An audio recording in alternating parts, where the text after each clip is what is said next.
If you can't dazzle them with brilliance, baffle them with bullshit. This is the B Team intro song. Ow, that was my foot. Hey, welcome to the B Team Podcast. I'm with my co-defendants, Garrett, Million, and Maisie. And today we're kind of talking about topical anesthetics and lidocaine and heroin and Jack Daniels. And I hope you listen to us today and come along and hear some opinions that we have about it. Great. Does that work? That was perfect. You're just banging into stuff and being crazy. Are we on? We're doing Yes, good. we're okay, on. Here we are. Okay, lidocaine's been Bradley's the talk. out of the camera. Everybody's talking about lidocaine. And I'm just curious, we got 60 plus years of experience here, what you guys think of lidocaine and what your opinions are. Million, I know that you drink that stuff. You take your own teeth out, you're your own dentist, you're in North Dakota, and you guys just do things a little different up there. Beefcake!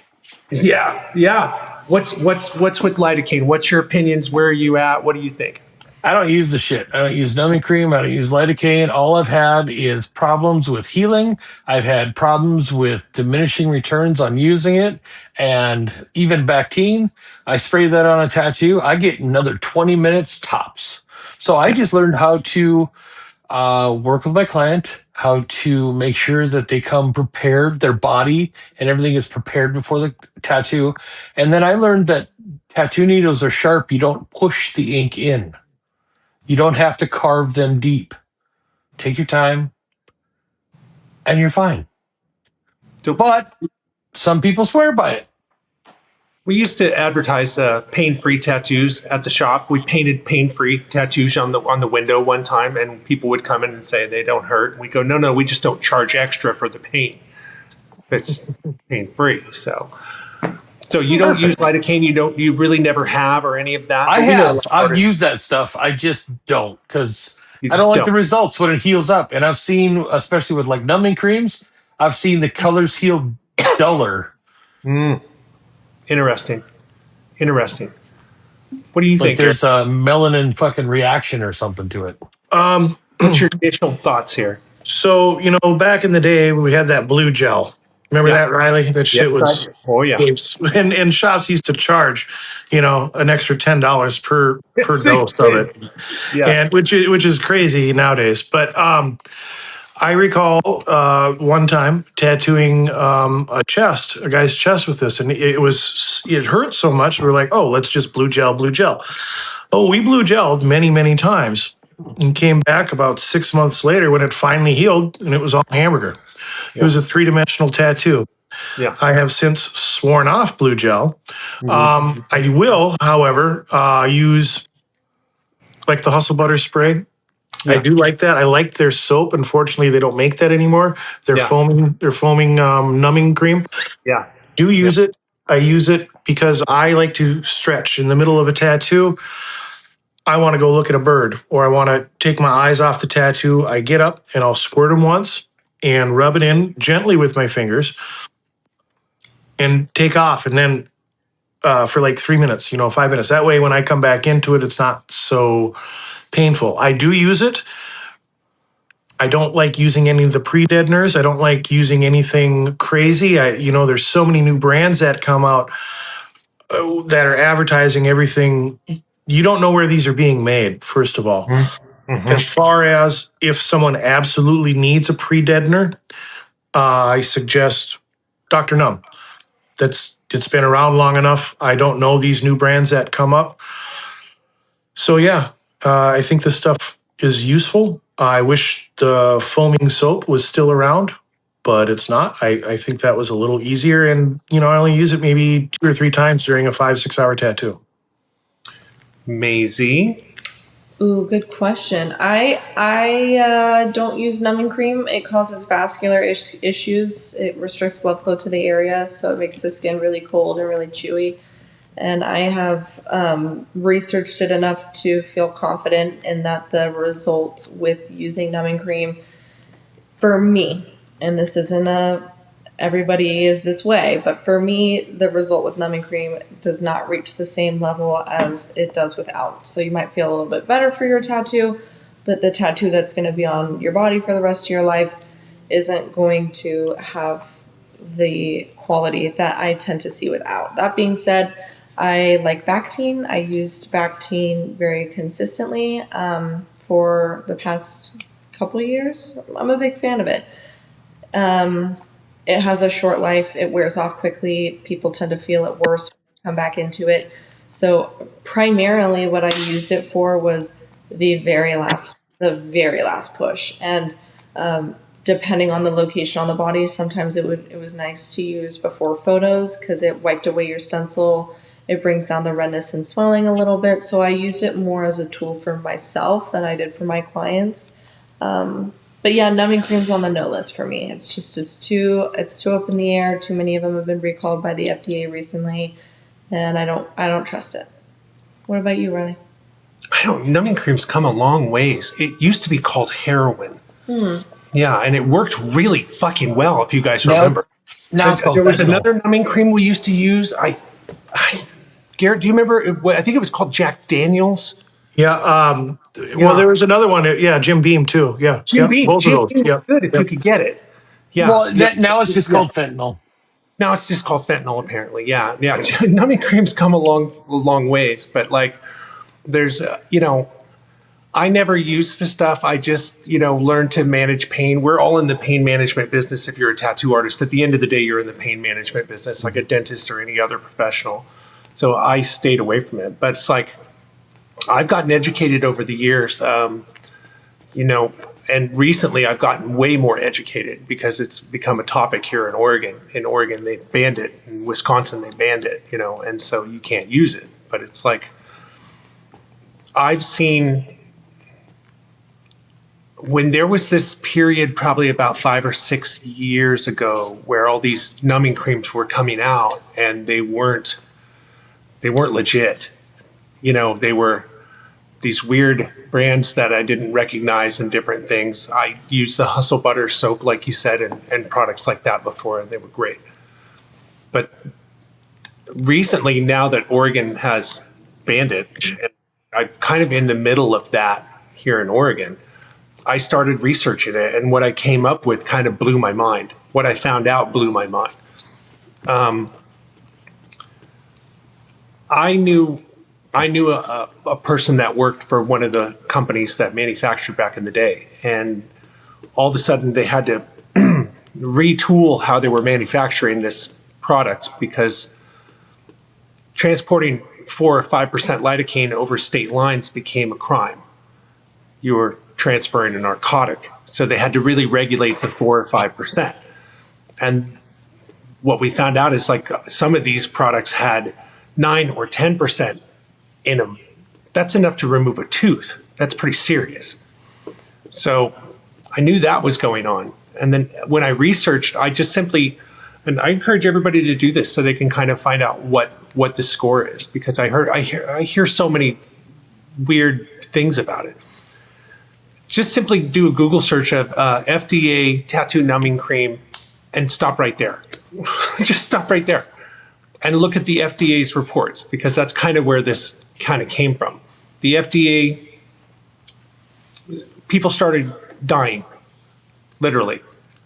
They go over these different status cases where people died using lidocaine, not necessarily in tattooing. There's one that I thought was really, it was a guy that was in the Coast Guard and he was getting hair removal. They slathered his back in lidocaine so that they could laser off his hair. He went into cardiac arrest, and it was a result of the lidocaine being on him. It constricted his cardiovascular. It's a vascular he issue. Fucking died,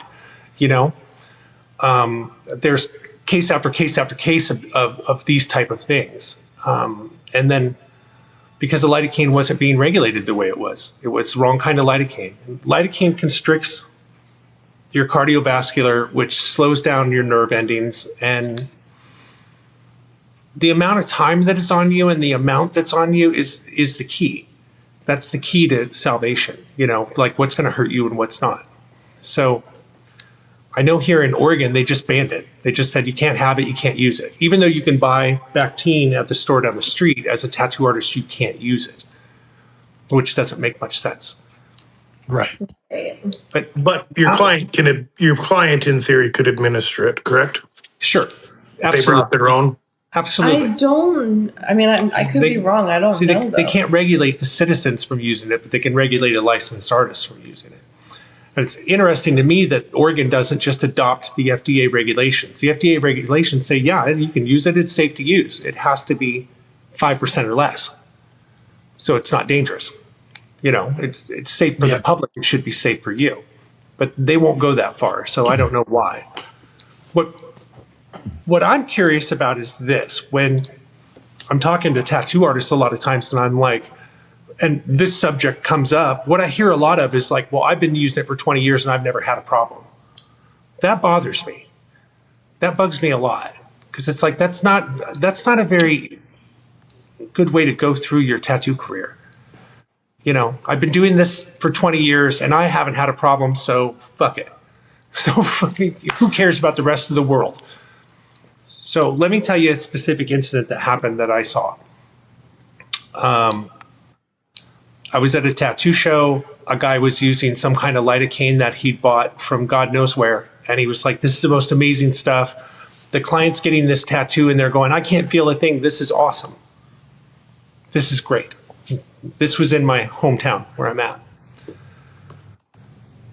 That night, they were having that client that was using lidocaine had heart problems. They went to the hospital.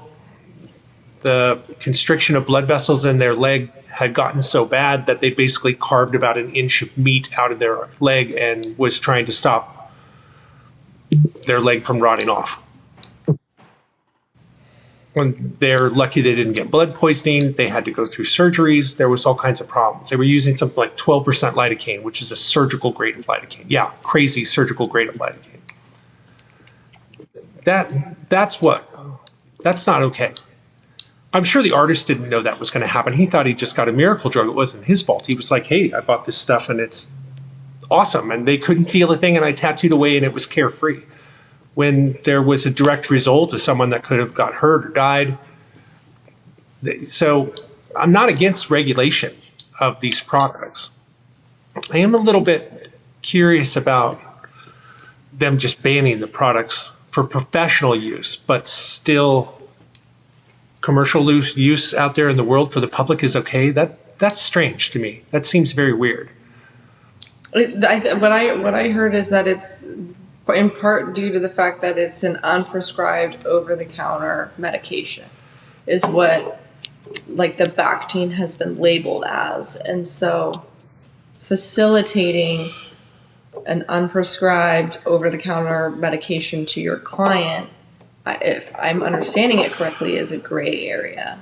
Yeah, you can't even give your clients aspirin. Yeah, I was going to say. I was just going to say that you administering medicine to a client would be technically out of bounds, legally out of bounds. You're not a doctor, you're not a nurse, you're not a medical care physician. But if your client wanted to eat some aspirin, they say, hey, I'm going to take a couple aspirin before this tattoo, what would you say? Go ahead. Yeah, right. yeah. I can't give it to you. Yeah. Right. There's been times where people have asked me if I had any Advil, and I just tell them, yeah, I think we keep the Advil in the counter on above the soda. I urge every tattoo artist to Google that FDA ruling and read it.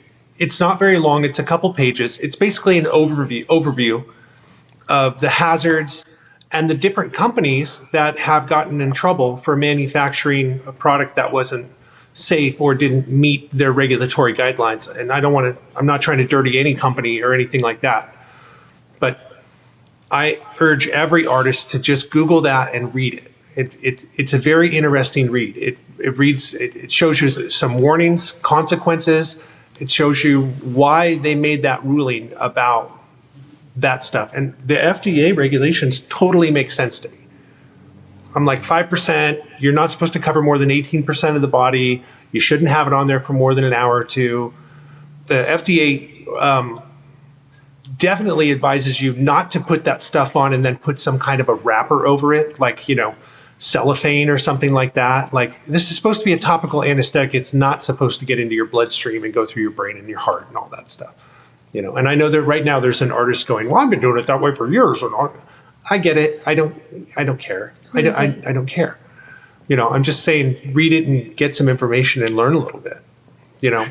Didn't they change it from 5? I think in Texas, 4%. 4%. Yeah, I don't think 5% is legal anymore. If I'm not mistaken, Hustle Butter had to change their strength because 5% is illegal in Texas, and I'm sure among other states they had to put it down to 4. They also had to change their bottling. Now it's no longer the foaming soap that we liked so much. Yes. Now it's a spray because it's not childproof. So you guys, realize that lidocaine, whether it's Bactine or whatever it is, the spray on, it's you're messing with some strong shit, and it can have some consequences. So yes, like Riley said, do your research. Do some research. Look at the FDA guidelines and check that out, and just read it. It'll give you some information and give you some ideas, and you can formulate your own stuff. That's what I'm telling people mostly right now when they're talking about it. I was like, well, have you read the FDA guidelines? Do you understand them? With lidocaine or any other kind of cane, there's a bunch of different types too. No, seriously. They just the FDA and medical guys, the hair laser removal, tattooing, estheticians, cosmetologists, cosmetic tattooers, they simply refer to it as cane because there's about 4 or 5 different types. And that's the other thing that is a problem too, is that it's all under the guise of lidocaine when it's not. It could be a different kind of cane with a different type of, consequence for using it. And even that confuses me when I started going down that road. I was like, well, Jesus, I had no idea that 4% lidocaine might be different than 4% of another type of cane and might have a different result and have a different lasting. They have some types of these canes that you put on and they last for 18 hours and they absorb things through the skin. So like if you sprayed it on your cat's foot and your cat walked across something and stepped in Windex, that Windex would go into their body and could poison them. So it's like, I had no idea that it could be this complicated. Wow. I had no clue. But I do think that the simple idea of it hasn't happened to me or I've been doing it for years, so I don't care, that's unacceptable at this point in tattooing. I just don't think that's a fair argument for anything. Well, the information wasn't there. And, as time goes on, we find out more. Was it okay? 20 years ago, sure, it was okay because we didn't know any better. Like you said, now we know better. That's it. It was okay to use heroin and get a tattoo, or get fucking drunk and drink a bunch of Jack Daniels and get a tattoo. It wasn't fair then either. And you could make the same argument. Well, I did it for 20 years and I never had an overdose. Right. But it still doctors smoke during an exam for fucking 50 years. So that argument back then sounded funny and it was fun. And the idea of like, I never had a problem when I drank a fifth of Jack Daniels and tattooed doesn't make it okay. You know? Didn't you do that? I did. Yes. Oh yeah. I did. Garrett does. So what do you guys think? If they come out with a ban of lidocaine in Minnesota, what's going to be the result, Garrett? I think it would go underground, just probably like it's going to out in Oregon, people are still going to use it. Listening to this, it definitely is making me want to read that article because I'm curious about it. And it's also in educating me. So I might be using a little bit less of it. Again, like I said, the spray, I don't feel too bad about. The creams, I definitely am not for. And I think as of right now, just after this conversation, I was going to place an order for Dr. Numb. I'm not going to now. And, look into it. The thing is like, I think part of the reason outside of the fact that you're putting something on your body that you probably shouldn't be, the other concept I always refer to this is skin is like a sponge. Okay. Those Riley, Million, you guys, I would include you too, Maisie, but I don't think they had them when you were in school. But those red balls out on the playground, those foam balls where you'd step on them in the rain and squish them and it'd soak up all the water and then you'd throw them at somebody. I had that? Okay. Yeah. Okay. Yeah. She didn't have the red rubber balls for dodgeball. Oh, yes, I did. I had both. Wow. Both of them. So your skin is like that. It's a sponge. you've heard of getting waterlogged where, like you can actually die, I think, from like laying in the water for 4 days or whatever. Like Yeah, that's your right. skin can only accept so much. And that cream, Maisie, like you said, you notice how your colors and stuff, they don't stay so rich. It's because there's already a bunch of shit in the skin, at least I think that's the concept. If you can't dazzle them with brilliance, baffle them with bullshit. That's right. Well, and it makes the skin like to be so transparent. I've never tattooed on top of numbing cream, and I won't ever. But I've seen firsthand and also researched enough of it to know that it's not a product that I'm willing to work with. Just because from everybody that I know who has used it and from the research that I've done, it just turns that skin to like fucking rubber. Yeah, And, it is. and again, I've never used it, so that might not be your guys'. I mean, you guys might have the experience to know how to work with that, but for me, I'm just like, I don't want you to. I don't want my clients to be in pain, but I would rather you be in pain for 2 hours and have a lifelong beautiful tattoo And be alive. for 2 hours and then have a shit tattoo for the rest of your life. I couldn't imagine how I would feel if I tattooed somebody. I spent that amount of time, all these years, figuring out the craft and tattoo somebody and send them home and they got their fucking foot cut off. That'd be so horrible. You know what I mean? Like, I don't know how I would feel about that. Right. I don't think I could. I don't think I could deal with that. That would be a consequence of that. I couldn't. That'd be so sad. I'd feel pretty bad. Oh my God, you'd feel horrible. Anyone would feel horrible. If we're outlawing shit, we're outlawing shit. You know what I mean? So Yeah. you know what I'm saying? But Yeah. there seems to be this attitude in tattooing where people are like I said, they haven't had a problem, so they don't care about the rest of the world. And that bothers me a lot. That bothers me a whole bunch. But the information is so convoluted too. So it's like, I found the FDA report and I read it. It was very easy to find. It took 5 seconds to find their report and to read it. Then I read a counter report or another report that was from, some medical center. And it basically stated the same thing. It was like, this is safe to use with a little bit of education. It's a safe product to use. And it has, very little side effects and very little chance of hurting someone if it's the right product, if it's a regulated product. If it's not, and it goes over that 4% to 5% to 6% to 7%, which seems like a very marginal amount. Right. Now you're talking about lethality. You're talking about, body parts rotting off. You're talking about, getting dead pieces of meat cut out of your body, and it could result in a fatality. I was like, that's a very small margin of error. That's a super small margin of error.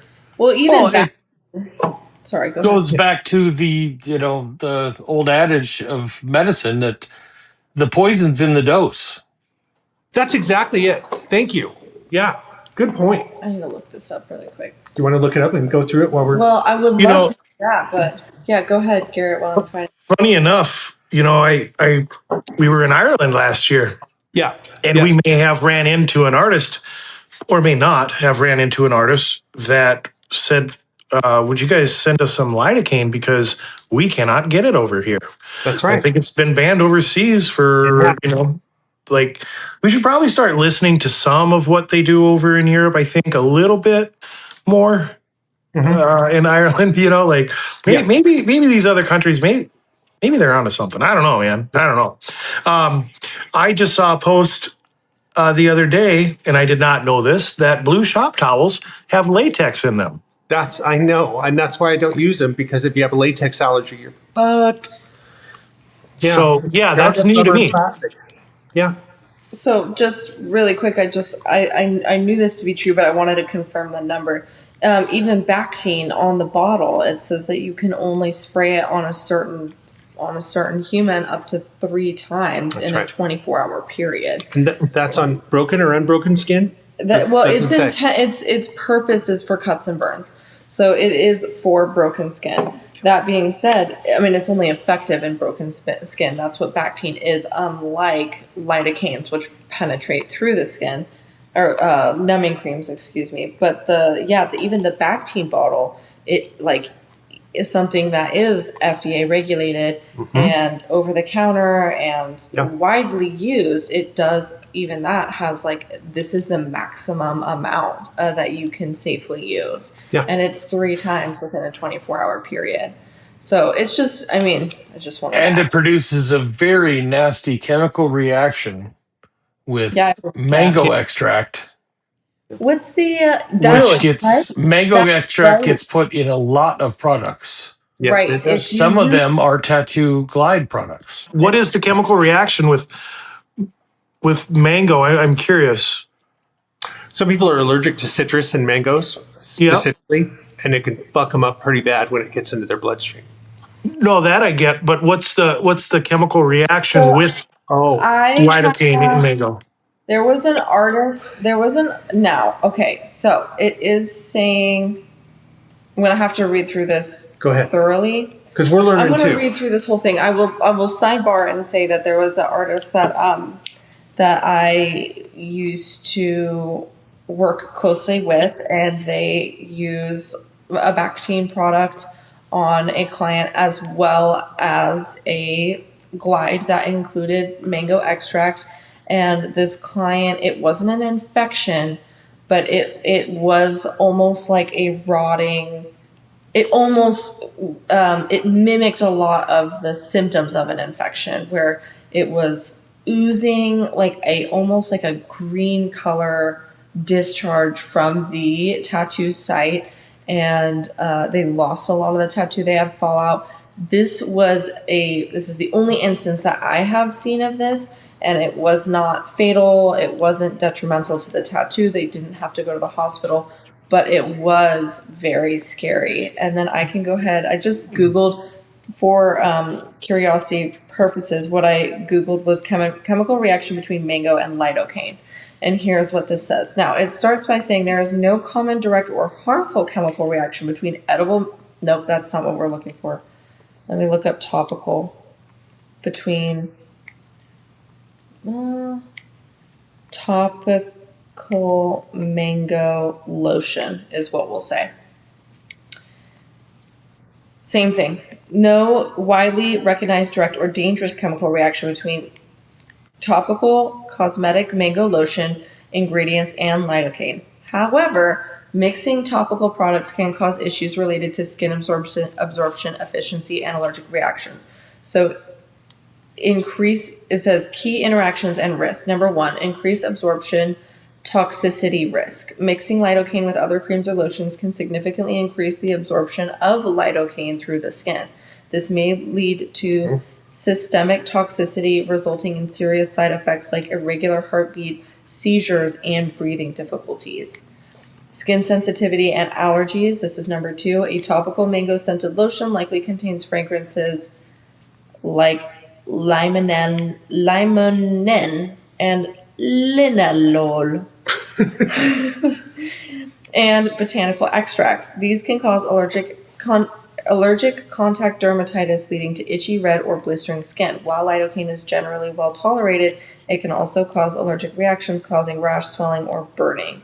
It can also, number 3, reduced efficiency. Topical amine-based anesthetics like lidocaine perform best at specific pH levels. Lowering the pH, in parentheses, making it more acidic with scented lotions may decrease the anesthetic potency.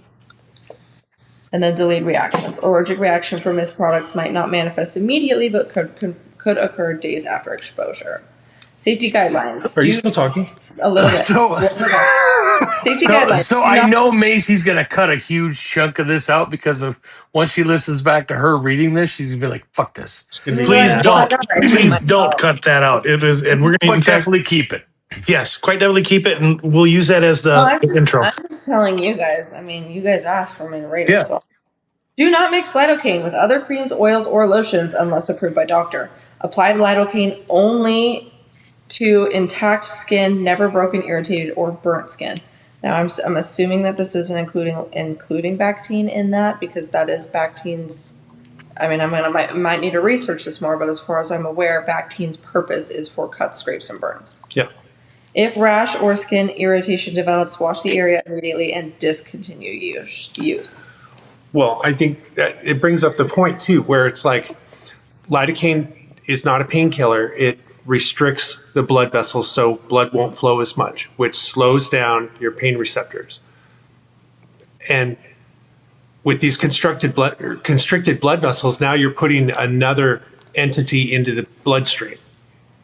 Whatever it is, mango, citrus, licorice, it doesn't fucking matter. Does your body process that? Does it get stuck there? What do they call it? Neuropathy? Necropathy? Is that's when your body starts to rot? Yeah. That seems to be something that happens when there's a problem. So let's say that you are undiagnosed type 2 diabetic and you already have circulatory problems, or you're older, you have circulatory problems, or you have some other heart problem, or you're on heart medication or blood thinners, and now we're applying lidocaine. There could be problems in the healing. That makes Absolutely. sense to me. I'm just speculating. I don't know. I'm not an expert. Yeah. But I'm curious what it looks like if lidocaine's banned. I think it's interesting that you bring it up, Garrett, where you're like, it'll just go underground. And I don't know if that's a good answer either, because now we're out of the regulatory spectrum. Right. Yep. Yep. I mean, that's exactly what will happen. People will still use it. I mean, people are still using saran wrap for bandages. It's 2026. There's better products out there, but because it worked for 25 years, you never had a problem. Saran wrap's always been cheaper. Yeah. Yeah. Never had a problem. Yeah. Right. Okay. So I got to be the old bastard now. I'm going to play old bastard. Are you ready? Yeah. I don't get it. Guy, quit being a fucking pussy. What is going on here? Like, it's not, if you want a tattoo you're going to need some painkiller and Jack Daniels for, I'll go grab the Mickey Sharps off the wall. I can do that. That thing will beat the hell out of you. With these new modern tattoo equipment, with as fast and easy and clean as shit is going, these needles are made to perfection. It's not like I've got some drunk apprentice in the back banging them out, using them for the 14th time on the autoclave or some shit.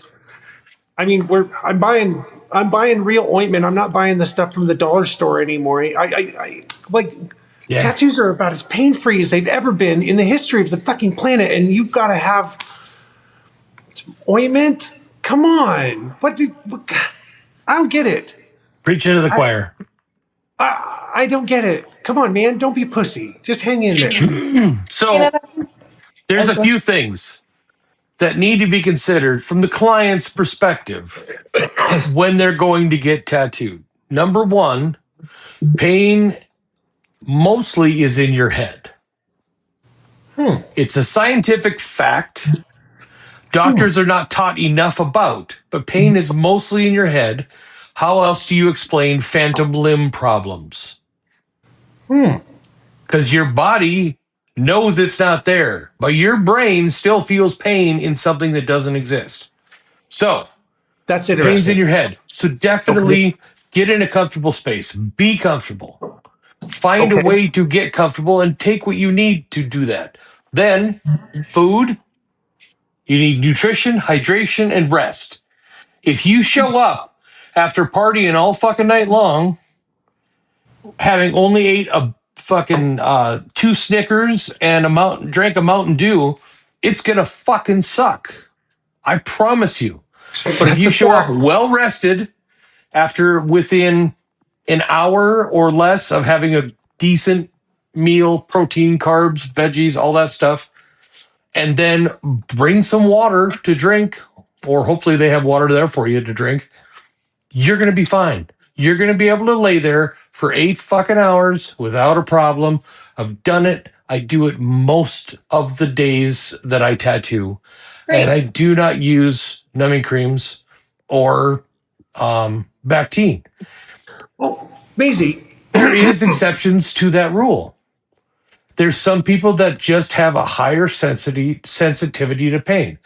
If you know that, then you have to make a plan with your tattooer to have shorter sessions. There's nothing wrong with having, you don't have to have the fucking tattoo done in half-hour plus commercials, no matter what Ink Master said. That's right. No. Fact. Maisie, would it be safe to assume that the pain someone's feeling from a tattoo, as invasive as it is, would serve a purpose. I mean, if your client goes from what we would deem as reasonable tattoo pain to unbearable tattoo pain, that would be a clue there's a problem. Right. And you would stop and correct it. You'd be like, oh, my needle's barbed, or oh, my machine's broken, or oh, you're going into a cardiac arrest because you have health problems and this tattoo has triggered something. So Yeah. If you have numbing cream, I bet you don't feel any of that. Right. And you don't know there's a problem, so you just continue tearing up the tattoo or having some other problem or risking their life. Right. Yeah. So I very rarely could think of like modern tattooing where I walk in the tattoo shop. I don't know about you guys. You tell me. Back in the day, you'd go in the tattoo shop and there'd be some guy hanging onto the edge of the chair going, I never see that anymore. That doesn't happen. Right. The dude taking the deep breath and holding his breath every time the machine goes into him. That doesn't happen You're anymore. making it way worse for yourself if you're doing that too, because then you're flexing your muscles, and then it's just you're creating all sorts of bad things. And to counteract, I mean, don't be a pussy, but also like it's totally fine to have a limit, and Absolutely. and it's not always like a good thing to push yourself past that point because it weakens. Like if your limit is I can go for 5 hours. And then I'm in so much pain that I need 2 days to recover from that. I get sick after I get tattooed for that long. Don't get tattooed. Like, okay, I just got Get a tattooed different artist today, and this wasn't necessarily like a timing issue. But I'm getting a dove, and I've got a wing, and I've got the tail. I don't have the head or the other wing in this session because I just like. It's perfect. Leave it like that. It looks cool. I didn't. Well, we had some timing constraints because I got this to do today, but like. Sometimes that's just how it goes. Like I very much believe that there's a misconception that I had when I started getting tattooed is that once you sit down in the chair, you don't have a choice but to stick it out until it's done. That's not true. Mm-mm. If your tattoo artist can't stop when you need to be done and then pick it back up at a later date, then find a different tattoo artist. Yes. It's okay Agreed. to tap out. What do you think, Garrett? Yeah, I think a lot. Here's what I tell my clients, and again, this is kind of like what Million is talking about. Good rest is huge. The procedure that I go through with my clients, especially before a big tattoo, come in well rested. Don't come in up after being up for 14 hours or 3 days. I don't care if you got off of work. I don't even like it when people come in at like let's say they get off at 6 o'clock in the morning and they wait another 6 hours. And for me, noon is their bedtime. Just come in fully rested. I tell people if you can take Tylenol, go ahead and take a couple. The thing about Tylenol is it's not a pain reliever as much as you think it is. What it does is it helps with the swelling. If you keep the swelling down, guess what? It takes less passes to get the tattoo in. In the theory, therefore, less pain. Another trick that I was taught by a nurse is that your brain can only send and receive signals. It can either send or receive. Like you guys are saying, it's in your head. If you're having problem with pain, and you can do this, maybe the position of your tattoo or what you're getting would prohibit this, but tap your foot, okay? Consciously tap your foot. In theory, your brain is going to receive half of the signals of pain. If all it's doing is receiving, that's all it's focusing on is pain. But if you send a signal, it can't send and receive at the same time. By sending a signal, in theory, you have cut your pain down to half. Again, if you can't dazzle them with brilliance, baffle them with bullshit. Yeah, Your like client will believe you. I don't know if this is true. That's what I was told, and therefore I believe it. Well, I brought a heating pad to my tattoo appointment today, and that, I was so focused on the heating pad. I've never thought of that. I've never thought of that. Brilliant. I didn't fucking feel this shit hardly at all. And, I have squeezies, like little things to squeeze. And people are like, no, I don't need a squeezy. And I'm like, it's not a thing of weakness. Like, you're not going to be any less of a man by playing with a toy. Like, you fixating on something helps me do my job better because now you're distracted on this. It's the same as the concept of, it's the same concept of tapping your foot. You're mentally squeezing something, Fidget spinners. Yeah. Yep. That heat pad's Every time- interesting. That's good. I'm going to try that. Every time I have been tattooed, by the end of the session, I'm cold, tired, and hungry. And every time I push past what I can handle, I get sick. I get the tattoo flu. Yeah, you get Yeah. tattoo flu. Yeah. So, Yeah. That's not fun for anybody. Yeah. no. And I Well, can handle pain. interesting. Pain ain't that bad, but if I go past my threshold, it sucks. Well, I want to go a little further with this, and then I'll tell you. So let me make a valid argument that I'm hearing a lot of that I think is a consideration. Cosmetic tattooing.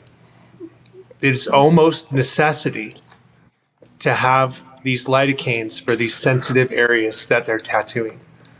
And these cosmetic tattoo artists that are professionals know exactly how much to put down and how long to have it there. And they need these people to hold still, and it has to be done. So by banning these products, it almost puts cosmetic tattoo artists out of business if they want to be above board. It does. Or they're forced into a position where they're like, now they have to have the client apply this stuff, and it has to be in this unregulated, unsafe. That's the thing that I always thought of when I was like, I was with an artist and the client showed up and they'd already slathered a bunch of shit all over their arm, and they had it wrapped up in plastic. And I was curious. I was like, how do you do this? Because I would never do anything like this. I've never been in this position where I would have that. And they go, well, just take it off and put a stencil on and clean them up and do it. And I'm like, you have no idea the conditions in which that product was placed on their arm. You don't know if they took out the cat box and then put the shit on their arm. You don't know if they took out the garbage. You have no idea what the condition is here. And now whatever biologicals or whatever that, now they've been introduced to the body and you're going to break the skin and tattoo over it. That always bothered me. But with these cosmetic tattoo artists, they're making a real bitch out here because they're like, this is going to shut us down. This is not fair. We're tattooing under these very tight conditions where we have to use this topical anesthetic, and now you're going to take it away from us. I'm curious what you guys think of that. I think it's fun. Well, That's a different side of the coin for sure. I didn't even consider that.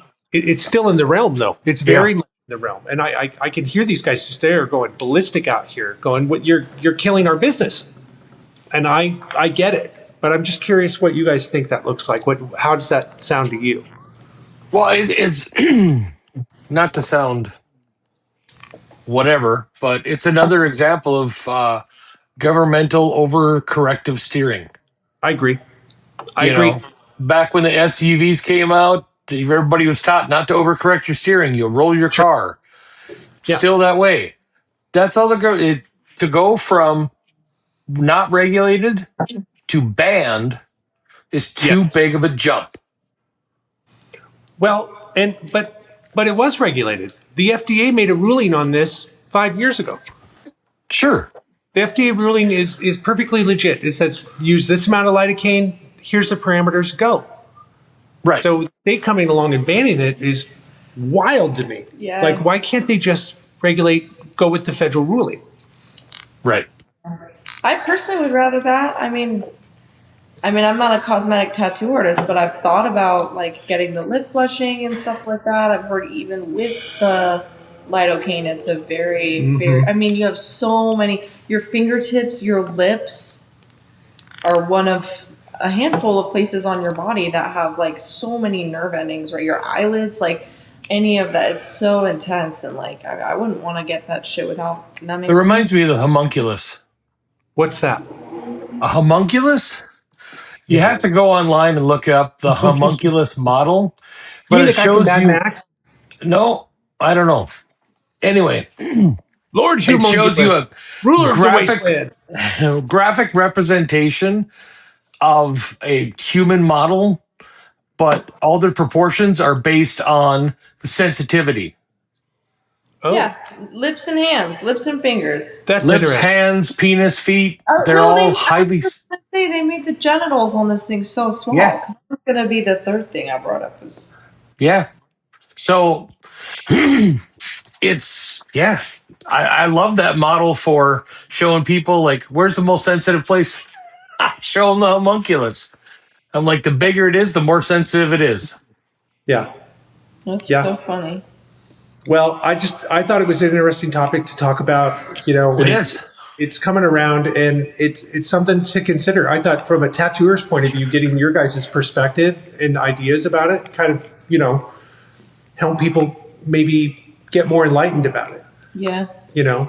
And I hope people do go kind of check it out and see what the difference is, instead of just having some vague, single, narrow-minded opinion about their experience. Why don't we take a look at it from a larger platform, larger picture? Definitely. I don't know. I mean, I've seen plenty of cases where guys take Bactine and dump it into a bottle of, distilled water and tattoo with it, and I haven't seen any problems with that. And I've seen lots of results, and I have lots of opinions myself about it. But Yeah, but I also have those similar opinions, maybe about uh, tobacco, alcohol, and stuff right, like that. Was like exactly. banning it didn't work. No, So there's really no point in banning it, and yeah, regulating is about the best we can hope for. But yeah, yeah, if you ban it, it's gonna be ugly. And for me, I'm not going to use it. I don't find a need for it in the way I tattoo and my final product. But I'm not going to stop anybody else from using it. right, right, yeah, Maybe the best thing, is, instead of banning, is to educate. Anything like this, maybe, I don't know, just a suggestion. Maybe in order to utilize it, maybe Oregon needs to have a class on it. You can only use it if you've taken this class, and really inform yourself. And, whether that's, letting the government in or not, maybe just everyone listening, all four of you, should educate yourself on it anyways. Don't wait for the state to tell you to research it. Even if you're in North Dakota where it's still legal, maybe exactly. research it on your own. And I don't know, let us know what you guys find out. Leave it in the comments below. Here in Oregon, it's interesting because I've sat through almost all of the board meetings and state meetings and all of the things that they've talked about. I've heard almost every word, and it seems to me we're in a very weird position. Like, the state does not want to have the discussion. Don't forget to mention, leave it in the comments below if you have ideas, topics you want to talk about, that whole stuff, where to find us. Thanks for subscribing, follow, like. Cool. I think Garrett just did. Yeah, thanks, Gary. Thanks for the reminder. B Team Tattoo Podcast on all platforms. B Team Tattoo Podcast at gmail.com if you have any questions. And now, what Thanks, did we Steve. talk about, Riley? Well, you were talking about Jack Daniels and heroin. And that got- fentanyl. and fentanyl, that's right. Don't want to forget that fentanyl.